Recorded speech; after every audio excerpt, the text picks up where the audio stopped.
लेकिन ठाकराई के अवाम के लिए बीजेपी का क्या तोहफा आज तक मिला? अगर हम 10-11 साल से अगर हम बात करें, बीजेपी का क्या रोल रहा इलाका ठाकराई का? हमारा अपने तहसील की यहाँ पे बात की, बहुत अच्छे से इशू उठ रहा है कि तहसील का मसला है और यहाँ लोगों का भी कहना है कि ठाकराई के अवाम के साथ नाइंसाफी हुई, क्योंकि हमारी जो पंचायतें, चाहे वो दहार है, कुड़िया वगैरह है, 2 पंचायतें इलाका ठाकराई से कटी गई। लेकिन लोगों का ये इल्जाम है कि अभी तक जो हाड़ना है, जो आर्या गांव में, अभी तक इस 2025 में भी वहां तक रोड नहीं जा रहा है। बुजुर्ग कि अगर कोई बीमार पर वो चल नहीं पा रहा है, किश्तवाड़ वो जा नहीं सकता है, और मजबूरन इन इलाकों में, आपने भी कहा था एक बार कि मजबूरन यहाँ के लोग हैं वो यहाँ से किश्तवाड़ में बसते हैं, क्योंकि जो मेन कारण है वो रोड का है। बिल्कुल, अगर जितेंद्र सिंह जी आ रहे हैं बॉर्डर में, कॉलेज का ऐलान करते हैं, वो बॉर्डर में स्कूल हायर सेकेंडरियों का ऐलान करते हैं, तो यहाँ पे हमारा बिल्कुल हम इसीलिए रौनक सिंह जी है जो कि सोशल एक्टिविस्ट है, और बहुत बार आपने देखा होगा कि इलाके में जितना भी ब्लॉक ठाकराई का इलाका है तो हर वक्त ये लोगों के बीच में दिखाई देते हैं, हर वक्त आपने देखा होगा इनको। तो आज इनसे भी हमारे कुछ सवाल होंगे और इनसे हम जवाब लेना चाहेंगे कि क्या क्या लोगों की परेशानियां आ रही है, किस इलाके को किस चीज़ों की ज़रूरत है इस वक्त, जिससे लोगों को यहाँ से किश्तवाड़ से वापस आना पड़ता है छोटे मोटे काम के लिए। रौनक सिंह जी, सबसे पहले आप से हमारा जो सवाल रहेगा तो वो हॉस्पिटल के मुतल्लिक रहेगा, क्योंकि जो भी यहाँ पे बहुत बड़ा इलाका है ठाकराई का, ब्लॉक भी, और बदकिस्मती से हमारी तहसील भी यहाँ पे आई थी तो वो कहाँ चली गई तो वो भी कुछ पता नहीं। तो हॉस्पिटल के बारे में आप क्या कहना चाहेंगे कि लोग इस वक्त बहुत परेशानी, थोड़ा बहुत जख्म लगता है, वो यहाँ से किश्तवाड़ पहुँचते हैं? थैंक यू काशिफ जी, जैसा कि आपने मुझे सवाल पूछा, वैसे तो इस वक्त हम अपने ही ब्लॉक के अंदर खड़े हैं और आप यहाँ तक आए, आपका बहुत बहुत धन्यवाद। हमें सबसे बड़ी विडंबना है इस इलाके की कि पिछले कई दशकों से इस इलाके के लोग हॉस्पिटल के लिए तरस रहे हैं। बार बार डेपुटेशन डिप्टी कमिश्नर साहब के पास, यहाँ के जो हुक्मरान रहे उनके पास, लेकिन वहां से हमें आज तक, पीछे अगर हम हुक्मरानों की बात करें तो ये इलाका इंद्रवाल कॉन्स्टिट्यूंसी के साथ था। इंद्रवाल कॉन्स्टिट्यूंसी के होने के साथ साथ 2002 में हमने एक यहाँ पे डिमांड उठाई थी कि हमें 3 चीजें जो है इस ब्लॉक के अंदर होनी चाहिए। उस वक्त हमें ब्लॉक नहीं था। एक तो सबसे बड़ा मुद्दा हमारा ब्लॉक का था, दूसरा हमारा प्राइमरी हेल्थ सेंटर का था, और तीसरा हमारा यहाँ सबसे बड़ा अहम मुद्दा जो था वो तहसील का था। लेकिन यहाँ के लोग इतने इनोसेंट हैं, वो इतना चिल्लाते हैं, लेकिन पुरअमन तरीके से, बड़े बेहतरीन अंदाज से वो अपनी डिमांड एडमिनिस्ट्रेशन के सामने रखते हैं, हुकूमत के सामने रखते हैं। हमें इन पिछले कई दशकों में सिर्फ एक ही चीज मिला है, वो है ब्लॉक, जबकि ये इलाका जो है ये तहसील के लिए डिजर्व करता था। काशिफ साहब, ठाकराई के बदले तहसील जो है मुगल मैदान एरिया को दी गई और ठाकराई को तहसील से महरूम रखा गया। बहरहाल, लेकिन साथ में जो हमारी यहाँ की आज की विधायिका है सुश्री शुकुर परिहार जी, और मैं सुनील जी से भी निवेदन करना चाहूंगा कि जो हमारी तहसील ठाकराई ब्लॉक की जो तहसील हमसे छीनी गई है और हमें जो प्राइमरी हेल्थ सेंटर से महरूम रखा गया है, और सुनील जी ने यहाँ आश्वासन भी दिलाया है, सरकार भारतीय जनता पार्टी की नहीं है, सरकार नेशनल कॉन्फ्रेंस की है। हम चाहेंगे नेशनल कॉन्फ्रेंस के उमर साहब को भी हम यहाँ इस मंच से सोशल मीडिया द्वारा कहेंगे कि वो ठाकराई आए, एक दौरा ठाकराई में करें।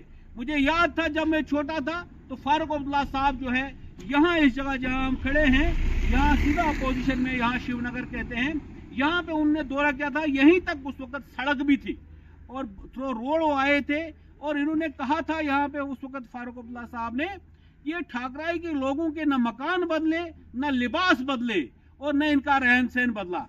फारूक साहब, अगर आप इस सोशल मीडिया के द्वारा सुनना चाहेंगे तो इस ठाकराई को उस वक्त से लेकर आज तक उन तमाम बुनियादी सहूलियतों से महरूम रखा गया है जो उनको आपके जमाने में मिलनी चाहिए थी। साथ जुड़े थे, लेकिन आप लोगों ने उस वक्त आवाज नहीं उठाई। ऐसी कोई बात नहीं। हमने हमेशा, आप पिछले कई दशकों से हमारी वीडियो चेक कीजिए, हमारे वो जो मेमोरेंडम आज भी हमारे कुछ मौजूदीन इलाके के हैं जिन्होंने मेमोरेंडम आले औकाम तक पहुंचाए, चाहे वो लेफ्टिनेंट गवर्नर साहब रहे हों, चाहे वो उस वक्त के चीफ मिनिस्टर रहे हों। आपको याद होगा कि हमने मुफ्ती मोहम्मद सईद साहब जब चीफ मिनिस्टर थे उनको भी उनके जहन में भी ये चीजें डाली थी। अगर ठाकराई में अगर हायर सेकेंडरी किसी स्कूल में जब छात्रों को तहसील मिली थी वहां हमने हंगामा खड़ा किया था कि ठाकराई को हायर सेकेंडरी मिलना चाहिए। मुफ्ती साहब को हमने जबरदस्ती वहां उस वक्त के हमारे विधायक जीएम सरूड़ी साहब थे, उन्होंने भी हमारी भरपूर सपोर्ट की थी उस वक्त और हमें ठाकराई को हायर सेकेंडरी दिलाया था। लेकिन आज अब हम उसी हायर सेकेंडरी तक महदूद नहीं रहेंगे। हमने इस ठाकराई को, जबकि दुनिया जो है चांद पर पहुंच चुका है, लेकिन ये ठाकराई के जो ये इनोसेंट लोग हैं, जो बड़े क्या कहते हैं, मैं कहूंगा ईमानदार लोग हैं, बड़े शरीफ लोग हैं, ये हंगामा पसंद नहीं करते हैं।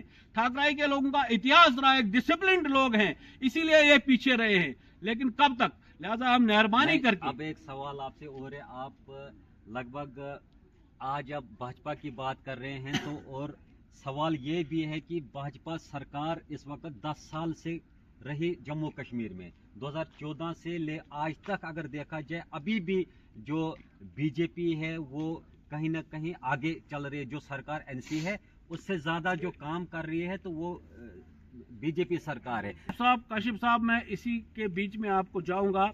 2014 में भाजपा की सरकार, कोलिशन सरकार आई, वो 2.5 साल ही चली, पीडीपी के साथ उनकी कोलिशन हुई, 2.5 साल ही चली और 2.5 साल के बाद जो है क्विट हो गया, पीडीपी जो है उनसे निकल गई। उस वक्त हमारा जो ये इलाका था इंद्रवाल कॉन्स्टिट्यूंसी के साथ था और हमारे विधायक गुलाम मोहम्मद सुरूरी साहब थे। गुलाम मोहम्मद सुरूरी साहब जब हुकूमत में थे ही नहीं, वो हमारे इलाके के लिए क्या कर सकते थे, क्योंकि 2014 में हमारे विधायक, वो कांग्रेस के विधायक थे ना, नहीं ना थे, लिहाजा उन्होंने जितनी कोशिश की, हुक्मरान कहाँ आपको बढ़ने देंगे। आज जब हम किश्तवाड़ कॉन्स्टिट्यूंसी के साथ आए हैं तो हमारी विधायिका भाजपा की है, लेकिन बदकिस्मती से हमारी सरकार आज भी नहीं है। भले ही केंद्र शासित प्रदेश है, लेकिन हुकूमत जो है, चीफ मिनिस्टर जो है, सोशल मीडिया द्वारा ये बताना चाहेंगे डॉक्टर जतिंदर सिंह साहब को भी, क्योंकि यहाँ के लोग बड़े चाहते हैं डॉक्टर साहब को।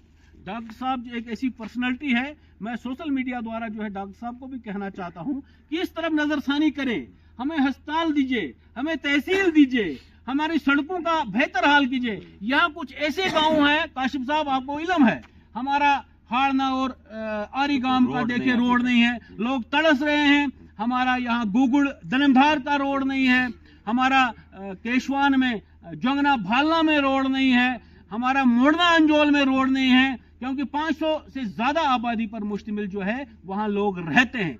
हम आज भी डिमांड करना और हम अपनी विधायिका से भी यही गुजारिश करते हैं कि आप इन रोडों को सैंक्शन करवाइए।